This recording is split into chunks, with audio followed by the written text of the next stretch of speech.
नमस्कार। आज हम लोग बात करने वाले हैं भारत छोड़ो आंदोलन की, जो भारत के इतिहास में एक ऐसा विप्लव था जिसने दूसरे विश्व युद्ध के प्रभावों के साथ मिलकर अंग्रेजी सरकार को भारत छोड़ने पर मजबूर कर दिया।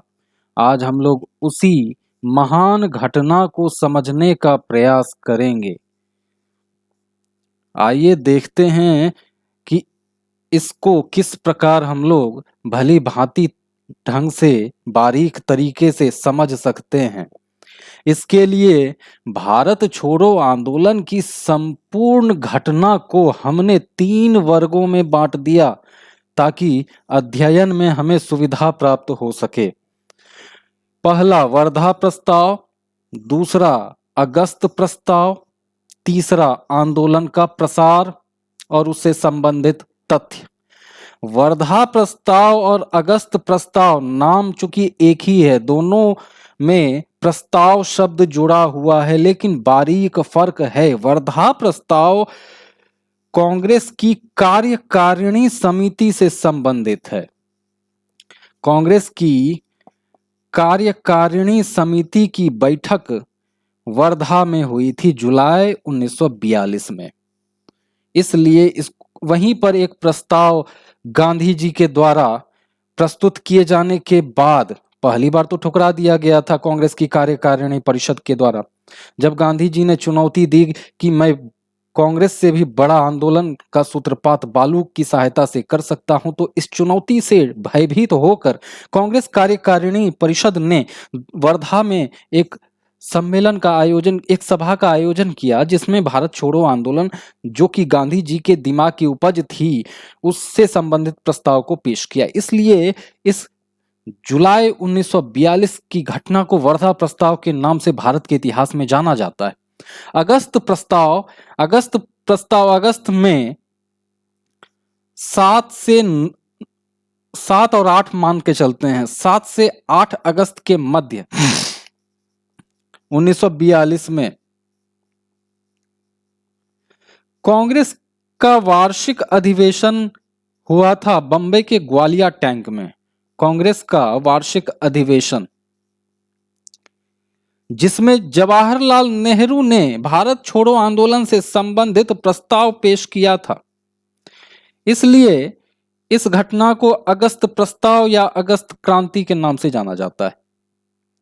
तीसरे भाग में हम लोग आंदोलन के प्रसार को समझने का प्रयास करेंगे कि किस प्रकार आंदोलन ने तीव्र गति को धारण किया और किस प्रकार नेतृत्व विहीन होते हुए भी इस बार पहली बार, क्योंकि गांधी जी और प्रमुख नेता तो गिरफ्तार कर लिए गए थे ऑपरेशन जीरो आवर के तहत, जीरो आवर नामक ऑपरेशन के तहत, तो उसके बाद आम जनता को, जनमानस को नेतृत्व मिला नहीं और नेतृत्व विहीन जनता, कहीं पर हमें इसके संघर्षों को इसके सशस्त्र रूप को देखने को मिला, कहीं अहिंसक स्वरूप को देखने को मिला, तो कहीं ना कहीं तो उन सभी घटनाओं से संबंधित बातों पर चर्चा हम लोग आंदोलन के प्रसार वाले सेक्शन में करने वाले हैं। तो यह थी भारत छोड़ो आंदोलन की रूपरेखा, जो हमने आपको अच्छे कायदे से समझाने के लिए तैयार की है। अब इसके एक एक बिंदुओं पर प्रकाश डालने का प्रयास करते हैं। जैसा कि हम लोग पिछले वीडियो में क्रिप्स प्रस्ताव को पढ़ने की कोशिश कर चुके थे, तो क्रिप्स प्रस्ताव के बाद प्रमुख नेताओं की विभिन्न प्रतिक्रियाएं हमारे समक्ष आई थी। इसी दौर में गांधी जी ने 2 कथन दिए थे कि क्रिप्स प्रस्ताव वास्तव में भारत में सुधारात्मक रवैया लेकर नहीं आएगा, बल्कि यह मुसलमानों को पृथक मुस्लिम राष्ट्र के निर्माण के लिए एक खुला निमंत्रण दे रहा है। और दूसरा कथन जो गांधी जी ने कहा था वह था कि यह दिवालिया होने वाले बैंक का पोस्ट डेटेड चेक है, अर्थात जापान के ऐसा इस बात से इनकार नहीं किया जा सकता है कि आने वाले समय में जापान भारत पर अधिकार नहीं करेगा। तो उन परिस्थितियों में भविष्य के आश्वासन से, भविष्य के वादों के आधार पर अंग्रेजी सरकार भारतीयों की सहायता प्राप्त करना चाहती। इस घटना के बाद 5 जुलाई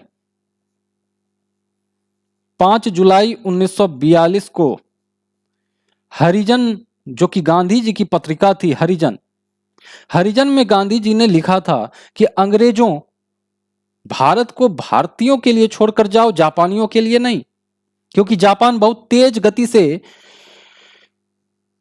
भारत की तरफ बढ़ रहा था। जापान के लिए नहीं, भारतीयों के लिए भारत को छोड़कर जाओ,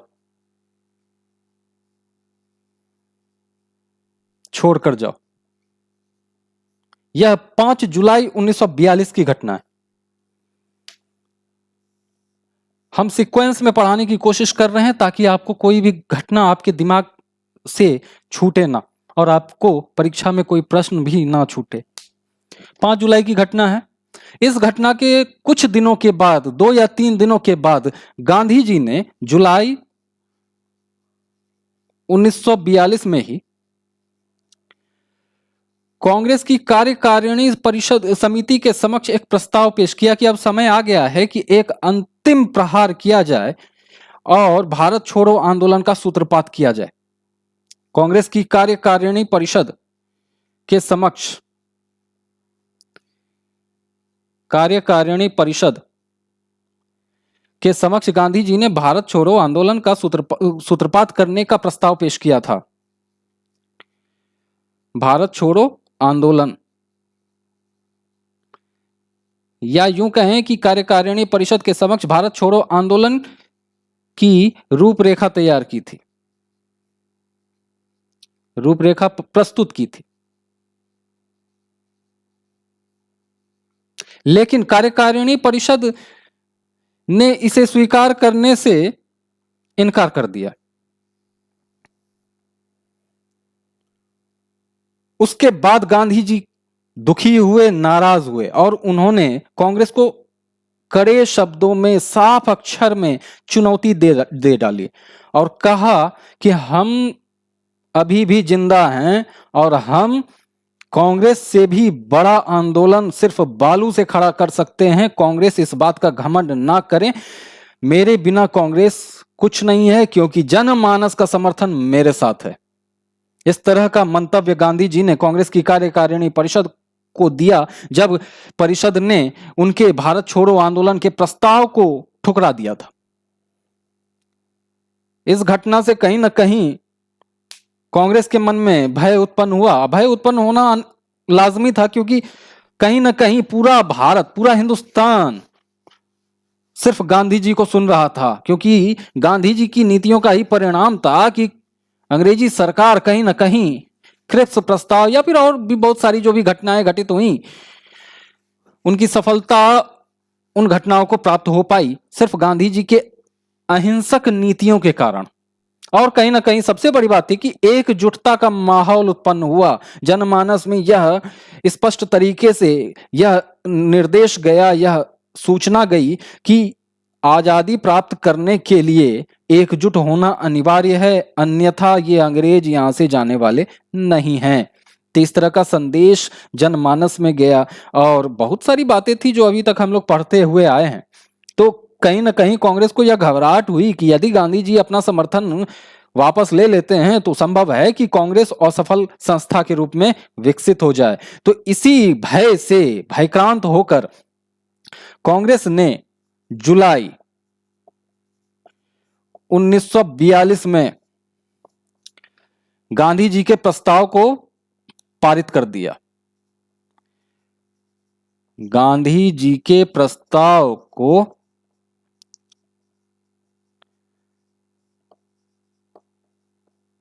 पारित कर दिया। यह बैठक जो हुई थी ना, वर्धा में हुई थी और इसलिए यहां पर पारित प्रस्ताव वर्धा प्रस्ताव के नाम से जाना गया भारत के इतिहास में। 14 जुलाई, तो यहां पर वर्धा प्रस्ताव की बात समाप्त हो जाती है। इसके बाद चूंकि कार्यकारिणी परिषद ने यह प्रस्ताव पारित कर दिया था, तो निश्चित था कि आने वाले समय में कांग्रेस का जो अधिवेशन होने वाला था या होना था, उसमें यह प्रस्ताव पेश किया जाता, क्योंकि कोई भी प्रस्ताव बिना कार्यकारिणी परिषद के अनुमति के बिना, पूर्व स्वीकृति के बिना नहीं पेश किया जाता था। तो यह निश्चित था कि कहीं ना कहीं कांग्रेस भारत छोड़ो आंदोलन के तरफ मूव लेगी। तो मूव लेने से पहले परिषद ने निर्णय लिया कि 1 अगस्त 1942 को तिलक दिवस मनाया जाए। तिलक दिवस क्यों? क्योंकि 1 अगस्त को ही लोकमान्य बाल गंगाधर तिलक का देहांत हुआ था, कुछ वर्ष, बहुत वर्ष पहले, कुछ वर्ष ही मान लेते हैं। तो 1 अगस्त 1942 को इलाहाबाद में तिलक दिवस मनाया गया।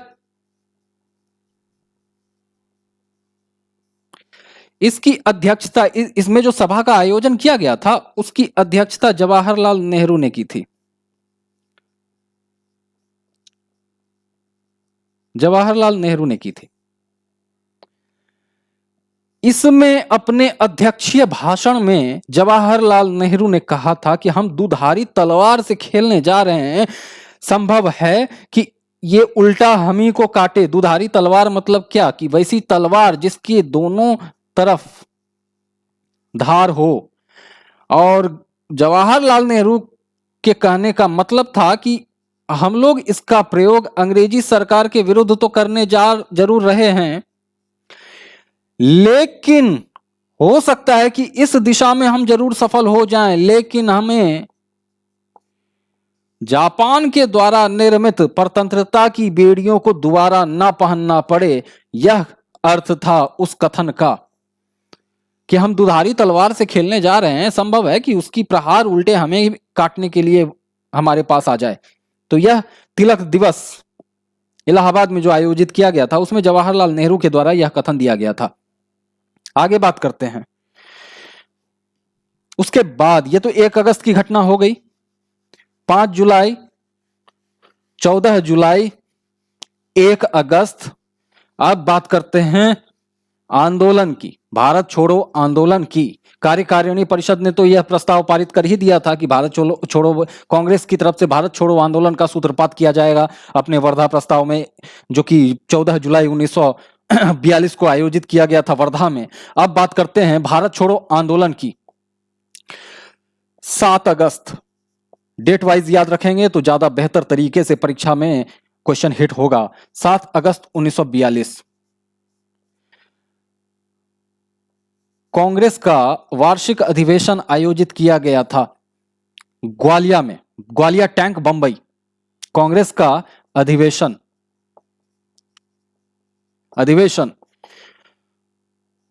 बंबई में, बंबई के ग्वालिया टैंक में।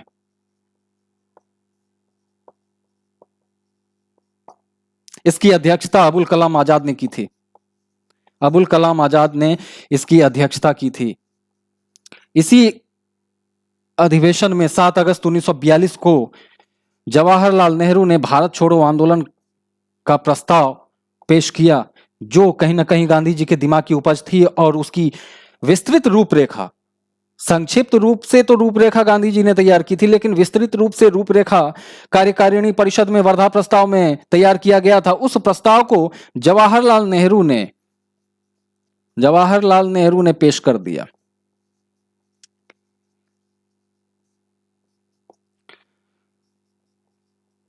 प्रस्ताव पेश किया। 7 अगस्त को इस पर बहस हुई, भारत छोड़ो आंदोलन से संबंधित प्रस्ताव पर। 8 अगस्त को भी बहस हुई। 8 अगस्त 1942 को भी इस पर थोड़ी बहुत बहस हुई और अंततोगत्वा जो संशोधन करना था वो संशोधन कर दिया गया 8 अगस्त 1942 को इस प्रस्ताव में। और 8 अगस्त को ही संशोधन के बाद इस प्रस्ताव को पारित कर दिया गया। कई बार डेट पूछे जाते हैं परीक्षाओं में, तो याद रहे 7 अगस्त को प्रस्ताव पेश किया गया था, उस पर बहस चलाई गई थी 7 अगस्त को। 8 अगस्त को उस पर दोबारा बहस की गई और उसमें जो भी पर्याप्त संशोधन आवश्यक थे उन संशोधनों को मूर्त रूप दिया गया और फाइनल टच दिया गया कि अब भारत छोड़ो आंदोलन को इसी दिशा में, इसी प्रक्रिया के तहत, इसी सावधानियों को बरतते हुए आगे बढ़ाया जाएगा। आरंभ में प्रस्ताव पारित होने तक, या यूं कहें आंदोलन के शुरुआती चरण में यह एक अहिंसक आंदोलन था। अहिंसक आंदोलन था। अहिंसक आंदोलन था। तो इसकी रूपरेखा कहीं ना कहीं अहिंसक आंदोलन के रूप में ही तैयार की गई थी। 8 अगस्त को यह प्रस्ताव पारित कर दिया गया। 8 अगस्त को रात को 12 बजे, अंग्रेजी तारीख से वह 9 अगस्त हो जाता है। उस समय ब्रिटिश प्रधानमंत्री चर्चिल थे और वायसराय ने 8 अगस्त की रात, 8 अगस्त 1942 की रात में 12 बजे, जो कि अंग्रेजी तारीख से 9 अगस्त हो जाता है, अंग्रेजी तारीख से 9 अगस्त 1942 हो जाता है।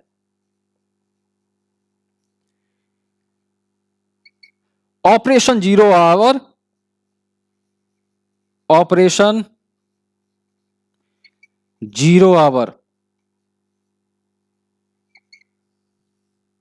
चलाया और इस ऑपरेशन जीरो आवर के तहत 9 अगस्त 1942 की सुबह से धरपकड़ आरंभ हुई और प्रमुख नेताओं को जेल में डाल दिया गया।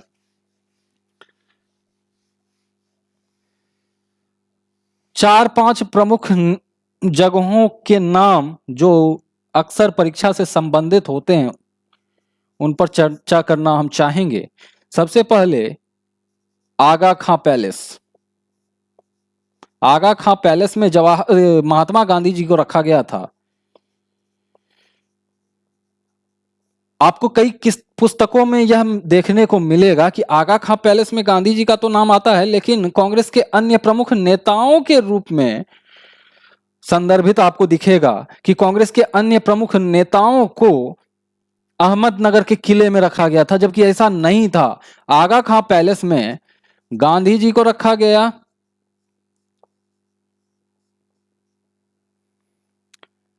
सरोजिनी नायडू को रखा गया,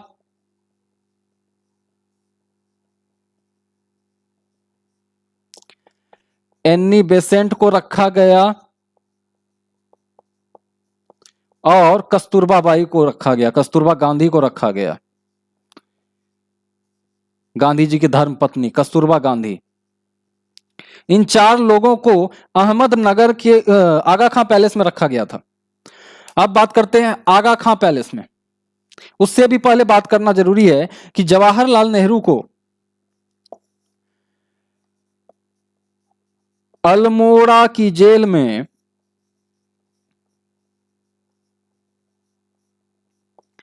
जवाहरलाल नेहरू को रखा गया था। जवाहरलाल नेहरू को अल्मोड़ा की जेल में रखा गया था। राजेंद्र प्रसाद को बंकीपुर पटना की जेल में रखा गया था। राजेंद्र प्रसाद।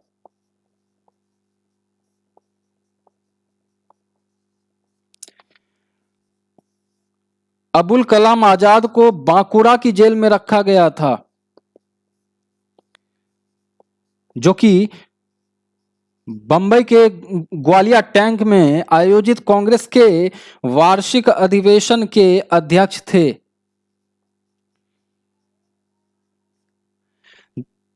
जयप्रकाश नारायण को हजारीबाग जेल में रखा गया था। हजारीबाग जेल में जयप्रकाश नारायण को रखा गया था।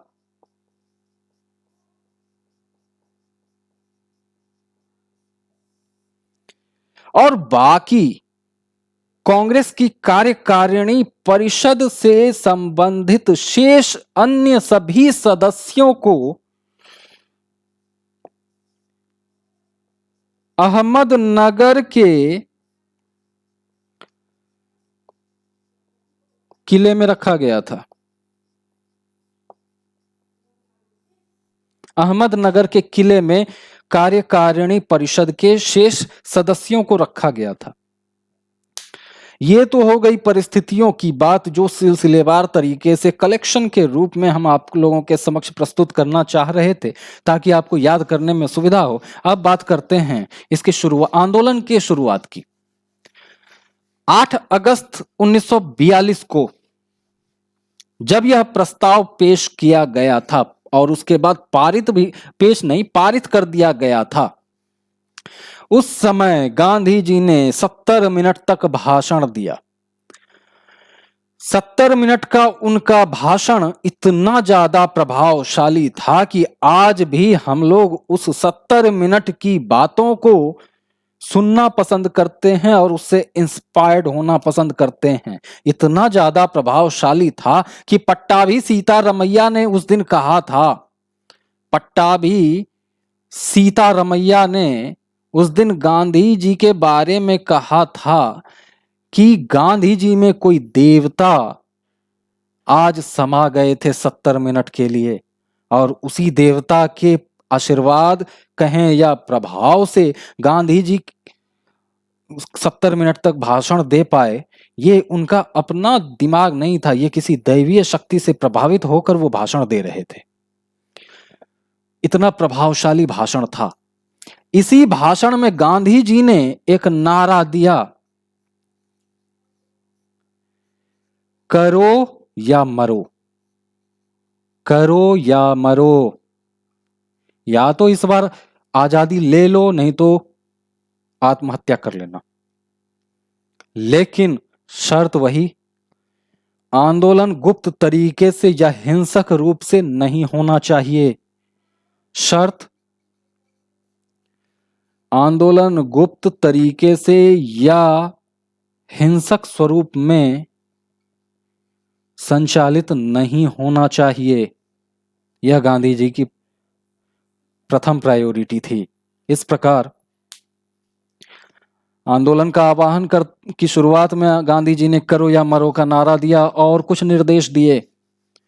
उन निर्देशों को हम लोग बिंदुवार तरीके से पढ़ने का प्रयास करते हैं। सबसे पहला पॉइंट जो आता है, उन्होंने देशी रियासतों के महाराजों को संबोधित किया था। देशी रियासतों के प्रमुखों को संबोधित करते हुए कहा था कि राजे महाराजे कांग्रेस की प्रभुसत्ता को स्वीकार करें और आम जनता का आंदोलन में अहिंसक रूप से सहयोग करें। दूसरी बात आम जनता के लिए थी जो उन देशी रियासतों में रहते थे।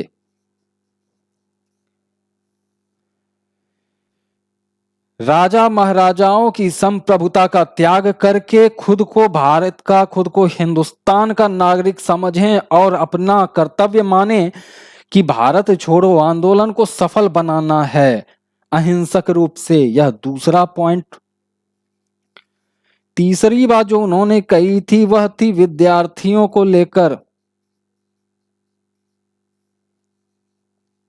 उन्होंने कहा था, चूंकि उन लोगों ने, गांधी जी ने महसूस किया था कि असहयोग आंदोलन के दरमियान विद्यार्थियों ने शिक्षा का त्याग तो किया था, लेकिन किन्हीं परिस्थितिवश असहयोग आंदोलन गांधी जी को बंद करना पड़ा था चौरी चौरा कांड के बाद। तो इस बार उनका स्पष्ट संदेश विद्यार्थियों के लिए यह था कि विद्यार्थी अपनी पढ़ाई ना छोड़ें, और अगर वो छोड़ते हैं तभी छोड़ें जब उनमें इतना धैर्य हो कि स्वतंत्रता प्राप्ति तक वो रुक सकें, अन्यथा पढ़ाई छोड़ने की जरूरत नहीं है। चौथी बात नौकरी पेशा व्यक्तियों के लिए थी। नौकरी करने वाले व्यक्तियों के लिए थी। उन्होंने कहा था कि इस बार नौकरी छोड़ने की जरूरत नहीं है, लेकिन ब्रिटिश सरकार की जगह कांग्रेस में अपनी निष्ठा वो दिखा दें। चौथी बात, पांचवी बात किसानों से संबंधित थी।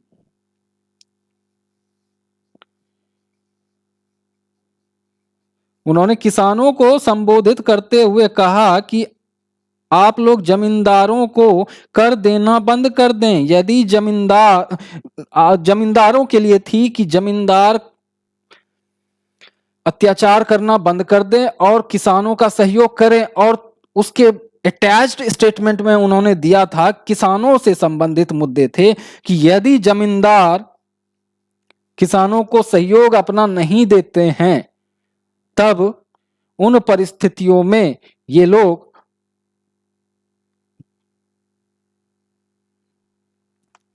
जमींदारों को उन्होंने संबोधित करके कहा कि वो लोग किसानों को सहयोग दें और भारतीय स्वतंत्रता आंदोलन में सक्रिय रूप से भाग लें। यदि वो ऐसा नहीं करते हैं तो उन्होंने किसानों को स्पष्ट निर्देश दिया था कि वो जमींदारों को कर देना बंद कर दें, कर बंदी की प्रक्रिया अपनावें। 8 तारीख 1942 को गांधी जी ने यह संदेश स्पष्ट तरीके से आम जनमानस को दिया। 8 अगस्त 1942 को 8 अगस्त 1942 की रात 12 बजे अंग्रेजी सरकार ने 0 आवर नामक ऑपरेशन आरंभ कर दिया, जिसके तहत 9 तारीख को अहले सुबह तेजी से धड़ पकड़ आरंभ हो गई। इस प्रकार आंदोलन शुरू हुआ।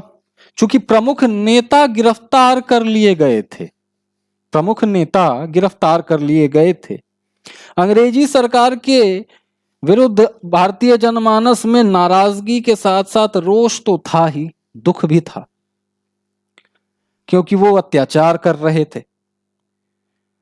प्रमुख नेता इधर गिरफ्तार कर लिए गए जबकि आंदोलन शुरू भी नहीं हुआ था।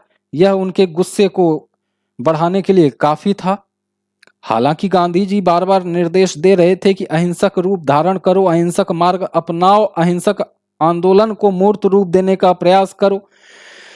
तो लगभग अगर मान लेते हैं परसेंटेज में तो 70% आंदोलन का 70% भाग तो अहिंसक था, जो गांधी जी के दिशा निर्देशों पर चल रहा था।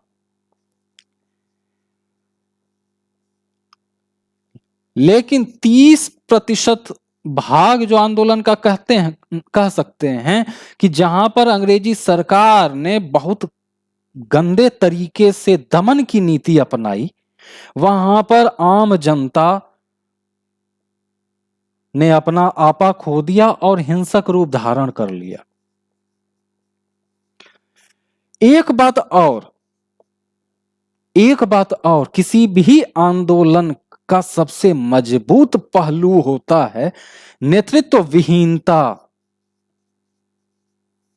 नेतृत्व विहीनता किसी भी आंदोलन की सबसे प्रमुख शक्ति होती है। क्योंकि जब आप नेतृत्व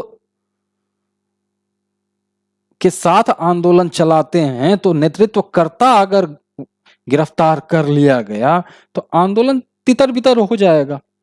नेतृत्व विहीन स्थिति में हर व्यक्ति के माथे पर आंदोलन की बागडोर होती है। एक को गिरफ्तार कीजिएगा, दूसरा सामने आएगा। तो नेतृत्व विहीनता कहीं न कहीं इस आंदोलन की सबसे बड़ी खासियत थी, भारत छोड़ो आंदोलन की। इस प्रकार आंदोलन चल पड़ा, कहीं अहिंसक रूप धारण किया, कहीं इसने हिंसक रूप में गांधी जी की सोच को आगे बढ़ाया, तो आंदोलन चल पड़ा।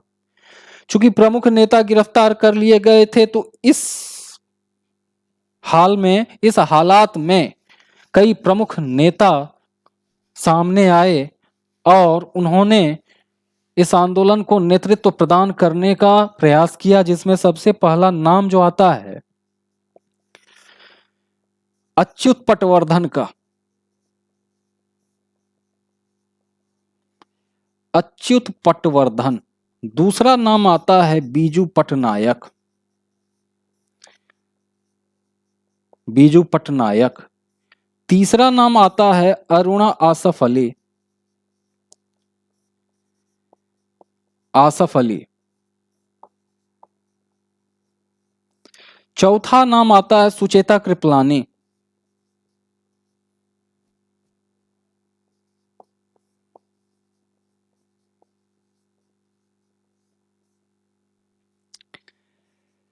पांचवा नाम आता है छोटू भाई खुडानिक।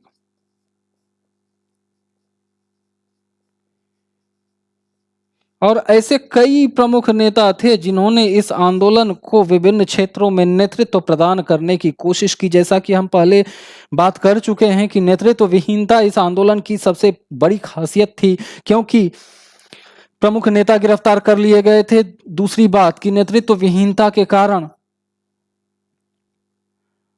आम जनता खुद नेतृत्वकर्ता खुद को मान रही थी, तो कहीं ना कहीं हर जगह से एक नया नेता निकल कर आ रहा था, तो अंग्रेजी सरकार किसको किसको बंद करती। अंग्रेजी सरकार को पता भी नहीं चल पा रहा था कि कौन सा नेता उभर कर सामने आ रहा है। तो इसलिए कहा जाता है कि नेतृत्व विहीनता इस आंदोलन की सबसे बड़ी शक्ति थी।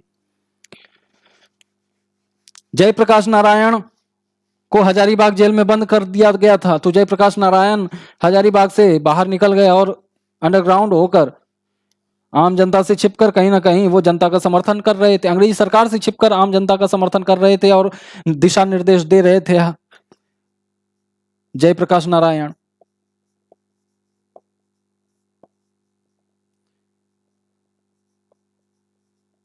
जयप्रकाश नारायण इन्होंने आजाद दस्ते की भी स्थापना की थी।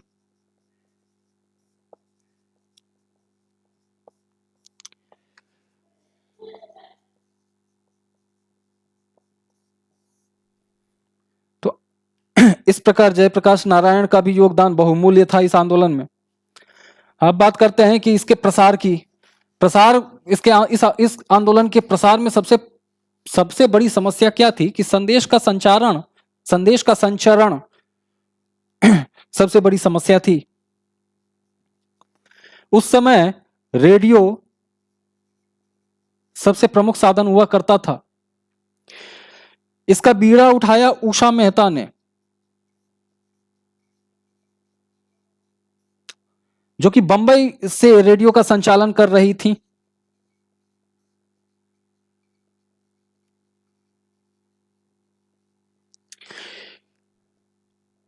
इनके साथ सहयोगी की भूमिका में बाबू भाई थे, जो कि वहीं से बंबई से ही रेडियो का संचालन कर रहे थे। एक अन्य व्यक्ति का नाम बहुत प्रमुख रूप से लिया जाता है, राम मनोहर लोहिया।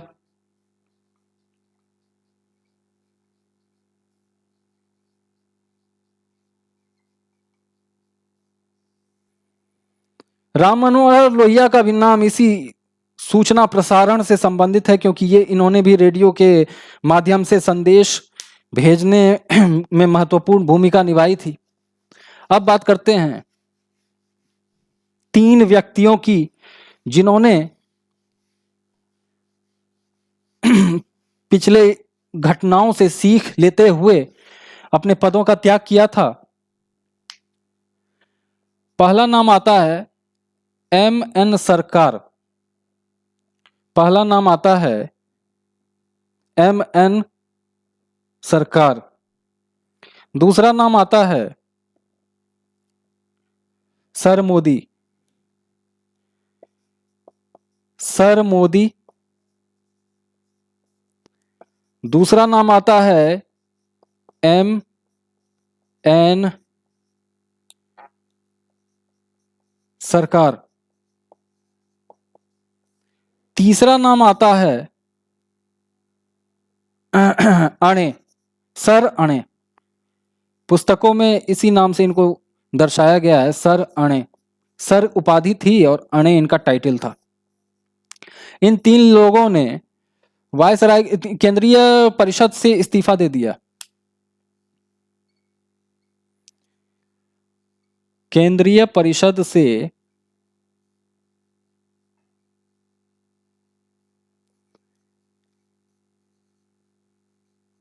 इस्तीफा दे दिया। इसके बाद जब कई जगहों पर इस आंदोलन ने अहिंसक रूप धारण किया तो एविडेंस कलेक्ट करके सभी घटनाओं का, सभी जब हिंसक रूप धारण किया तो सभी हिंसक घटनाओं का दोष गांधी जी पर मरते हुए अंग्रेजी सरकार ने उनको सजा सुनाई।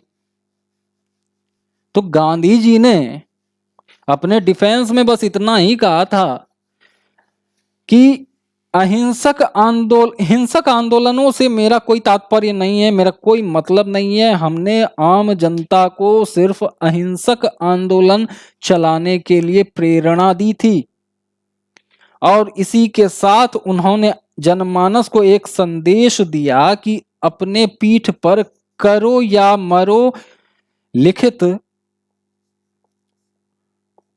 या मरो लिखा हुआ पर्चा अपनी पीठ पर सभी लोग चिपका लें, ताकि ना चाहते हुए अगर किसी की मौत हो जाती है तो उन परिस्थितियों में उनको अलग किया जा सके कि ये गांधी जी के अनुयायी हैं और अहिंसक आंदोलन कर रहे थे। यह संदेश उन्होंने दिया अपनी सुनवाई के दरमियान। अब परिणामों की बात करते हैं। इसमें जो परिणाम देखने को मिला उसकी कल्पना अभी तक 1942 से पहले तक किसी ने नहीं की थी। यहां पर समानांतर सरकारों का गठन किया गया, जिसमें सबसे पहली सरकार जो गठित हुई थी वह थी बलिया में चित्तू पांडे के नेतृत्व में। चित्तू पांडे के नेतृत्व में बलिया में सबसे पहली समानांतर सरकार का गठन किया गया। समानांतर सरकार से क्या मतलब है? समानांतर सरकार से मतलब है कि जिन जिन जगहों पर समानांतर सरकार का गठन किया गया था वहां पर पुलिस प्रशासन और सरकारी काम काज के संस्थानों पर आम जनता ने अपना अधिकार स्थापित किया और वहां पर अपने चुने हुए लोगों को बिठा दिया उस पार्टिकुलर रीजन में। अगर बलिया की बात करते हैं तो बलिया के सभी सरकारी ऑफिसों पर इंक्लूडिंग पुलिस स्टेशन, हर चीज पर आम जनता ने अपने प्रतिनिधियों को वहां पर बिठा दिया और काम करवाना आरंभ कर दिया। और अंग्रेजी सरकार की इतनी हिम्मत नहीं हुई कि वो बलिया जाकर या जहां भी समानांतर सरकार स्थापित हुई वहां पर तुरंत जाकर प्रशासनिक कार्यवाहियों को अपने हाथों में ले सके, प्रशासन तंत्र को अपने हाथों में ले सके। अंग्रेजी सरकार की इतनी हिम्मत नहीं हो पा रही थी तुरंत। हालांकि बाद में अंग्रेजी सरकार सफल हुई, लेकिन उसका एक और रीजन था कि आंदोलन पूरे देश में चलाया जा रहा था। पावर का डिस्ट्रीब्यूशन, अंग्रेजी सरकार का जो पावर था, सैन्य शक्ति थी, पुलिस शक्ति थी, वो कहीं ना कहीं डिस्ट्रीब्यूट हो चुकी थी। और बलिया को स्वतंत्र कराने या गाजीपुर को या तामलुक को या सतरा को स्वतंत्र कराने के लायक शक्ति उनके पास इकट्ठे रूप में नहीं थी, इसलिए उनको परेशानी हुई और यहां पर समानांतर सरकार का गठन किया गया। पहली सरकार बलिया में चित्तू पांडे के नेतृत्व में हुई। दूसरी सरकार का जो गठन किया गया था वह था गाजीपुर।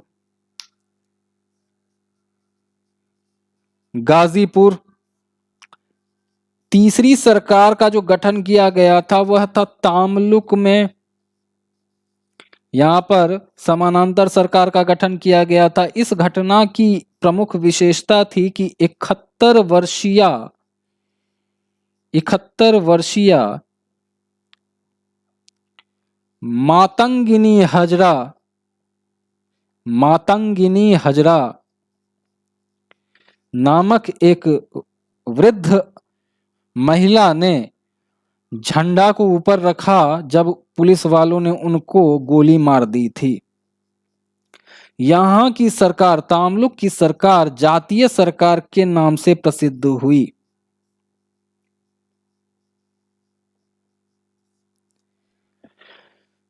चौथी समानांतर सरकार जो बनी थी वह थी 17 में, वाई.वी. चौहान के नेतृत्व में। वाई.वी. चौहान,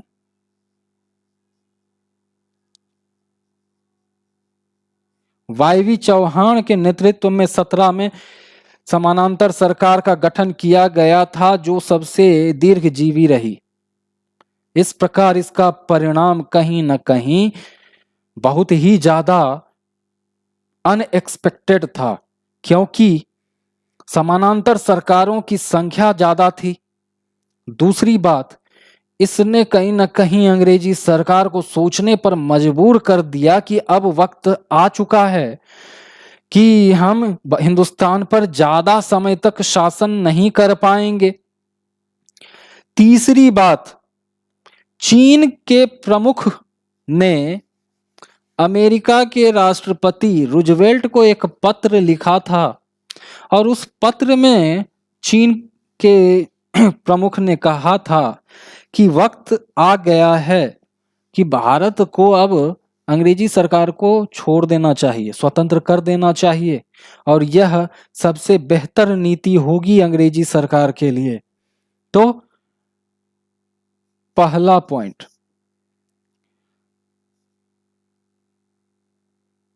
समानांतर सरकार का गठन, समानांतर सरकार का गठन।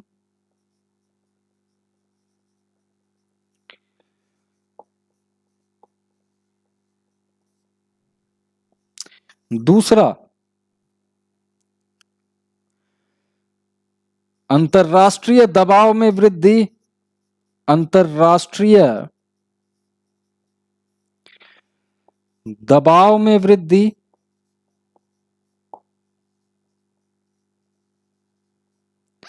तीसरा, जनमानस में एकता में वृद्धि।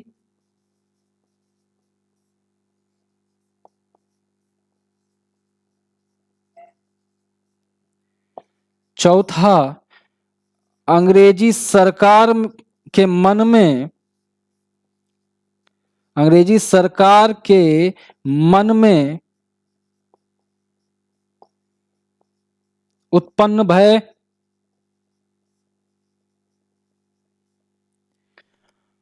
और पांचवी बात,